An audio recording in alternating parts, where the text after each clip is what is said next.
안녕하세요, 가로씨예요. 요즘 시장에 나가보면 연한 총각모들이 나오기 시작하더라고요. 이걸로 김치 담아 먹으면 정말 꿀맛이 따로 없잖아요. 제가 아작아작한 식감과 끝까지 맛있게 즐길 수 있는 모든 팁을 다 넣어드렸으니 끝까지 지켜봐 주세요. 재료는 이렇게 준비해 주시면 된답니다. 무를 빨리 손질해 보도록 할게요. 요즘 총각무는 여려서 그렇게 필러로 껍질을 깎아내지 않아도 맛있어요. 단지 손질할 게 있다면 우리 끝부분에 있는 큰 뿌리 있죠. 이렇게 쭉 밑으로 나와 있는 건 이건 먹잘 것도 없으니 이렇게 도려내 주시고, 그 다음에 이런 잔뿌리 있죠. 잔뿌리는 하나하나 이렇게 칼로 떼어내 주셔야 돼요. 또 잎은 너무 많아봤자 잘 먹지 않더라고요. 그래서 항상 제가 잎만 먹고 있더라고요. 그래서 이번에는 과감하게 잎을 한 서너 줄기만 놔두고 다 떼어내 줄게요. 그렇다고 이 떼어난 줄기는 버리지 마시고 데쳤다가 무청 조림을 해 드셔도 아주 맛있더라고요. 이건 꼭 삶아서 그렇게 해 드셔요. 아니면 국 끓여 먹으셔도 맛있고, 이건 버릴 게 하나도 없어요. 그 다음 무와 잎 사이를 보면 조금 지저분해요. 이런 것들은 칼로에서 살짝씩 도려 넣으셔야 되지, 깔끔하게 정리하면 더 맛있게 즐길 수 있겠죠?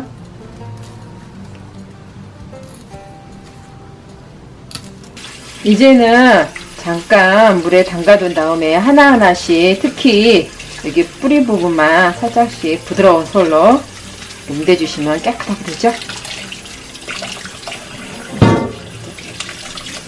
체에 받쳐서 물기를 빼준 다음에 절일 용기에 담아주세요. 절이기 전에 주의할 걸 또 말씀드리자면, 항상 이 크기대로 산다고 해도 또 사다 보면 속에 이렇게 큰 것들이 또 박혀 있는 경우가 있어요. 이러면 또 절이는 시간이 안 맞기 때문에, 그러니 이렇게 큰 것들은 반으로 조금 갈라주시면 돼요. 끝까지는 가르지 말고 이 정도, 이렇게 좀 남아있을 정도.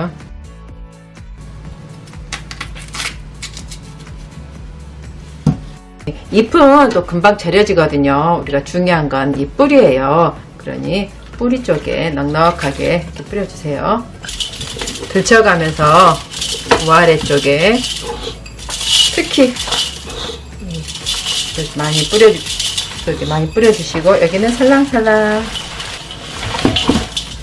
일자로 놔두면 뿌리 쪽에 소금이 잘 안 가요. 그러니까 무 쪽에 소금이 잘 가게 약간 괴어주는 게 중요해요. 살짝 기울어지면 무 쪽에 소금물이 많이 잘 적셔져서 잘 절여진답니다. 그리고 또 하나 팁이 있어요. 바로 비닐봉지를 덮어주는 거랍니다. 비닐봉지를 덮어주면 골고루 더 잘 절여지고, 또 이물질이 들어가는 걸 또 방지할 수 있겠죠?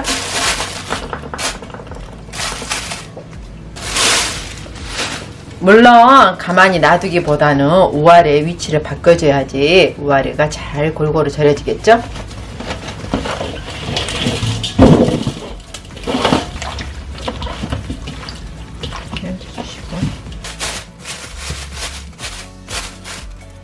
물을 만져봤을 때 이렇게 날창날창 절여졌으면 오케이.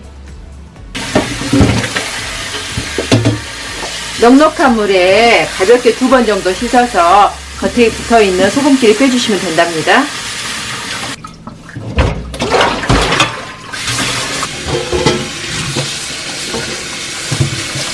그리고 체에 받쳐서 물기를 충분히 빼주시는 게 중요해요. 왜냐하면 이 절였던 쓴맛 나는 소금물이 같이 엉겨붙어 있으면 맛이, 나중에 김치가 좀 쓴맛이 나거든요. 그걸 방지하기 위해서는 갱물을 충분히 빼주시면 된다는 거 아셨죠?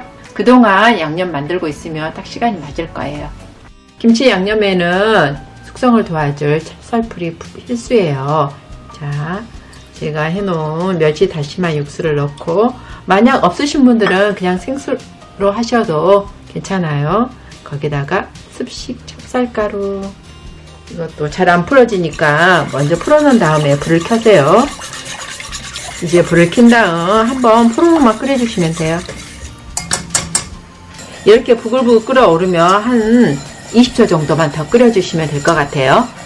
그리고 불을 끈다면 차갑게 식혀주세요. 양념에 들어갈 재료들은 잘 갈리도록 조금 적당한 크기로 썰어줄게요.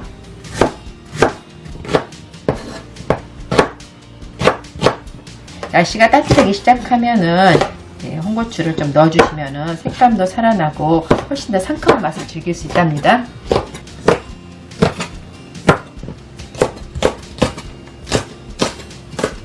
생강, 마늘은 굳이 안 썰어도 되지만 살짝 또 이거는 나중에 따로 살짝만 갈릴 거라서 제가 그냥 썰어 줄게요. 이제 믹서기에 넣고 갈아보도록 할게요.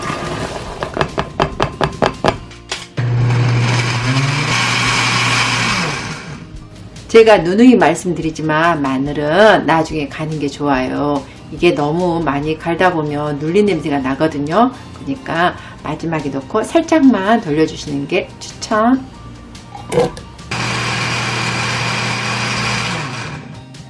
이제 양념을 만들어 볼게요. 우리 맛있는 고춧가루, 우리 아까 식혀놓았던 찹쌀풀, 믹서기에 간 재료들을 넣어주세요. 색깔 좋다. 이거 세 가지를 넣고 한번 가볍게 섞어주세요. 제가 또 매번 말씀을 드리는데 양념을 만들 때는 한 방향으로 이렇게 저어주셔야지 윤기도 잘 나면서 재료들이 골고루 잘 섞이겠죠? 믹서기에 남은 양념이 꽤 있어요. 이거는 그냥 버리긴 좀 아까우니까 또 참 밑으로 또 쏟아내기가 좀 힘들더라고요. 그럴 때는 액젓을 넣고 이렇게 한번 흔들어서 해주면 밑에 있는 게 다 흘러나오겠죠?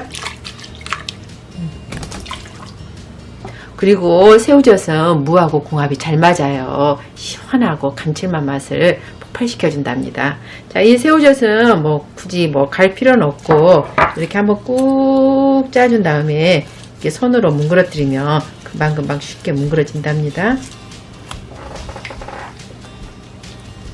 재료는 한 번에 다 넣기보다는 이렇게 몇 번 나누어서 넣어주면 훨씬 더 양념이 골고루 잘 배인답니다. 봄무는 살짝 단맛이 적어요. 그래서 설탕을 살짝 넣어줄게요.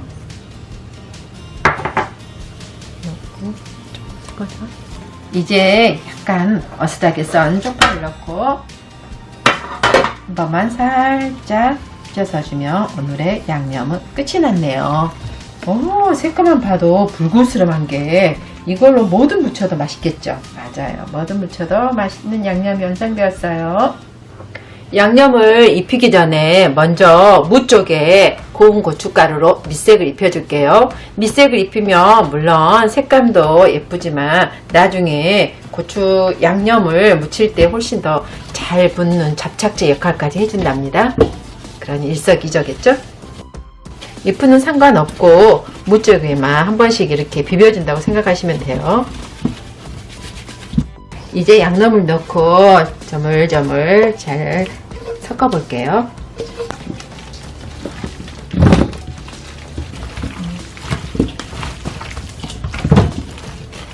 하나 둘씩 잡고 돌돌돌 잎을 말아서 보관 용기에 보관해 주시면 되겠죠? 이렇게 뭉쳐져 있으면 나중에 꺼내 먹기도 힘들거든요. 근데 이렇게 하나씩 뚝뚝 해서 먹으면 보기에도 좋고 되게 정성스러워 보이잖아요. 누구한테 대접하거나 줄 때도. 이렇게 담근 김치는 베란다에서 한 2-3일 정도 숙성시킨 후 새콤하고 맛있는 냄새가 나면 냉장고에 넣고 먹으시면 되실 거예요. 양풀에 남은 양념은 아까우니까 물을 살짝 끼얹고 소금 살짝 넣어줘야 되겠죠? 넣어서 잘 섞어준 후에 그리고 김치 가 쪽에 부어주시면 된답니다. 여러분도 입안에 착착 감기는 아작아작한 무김치 맛있게 드시고 오늘도 내일도 힘내세요.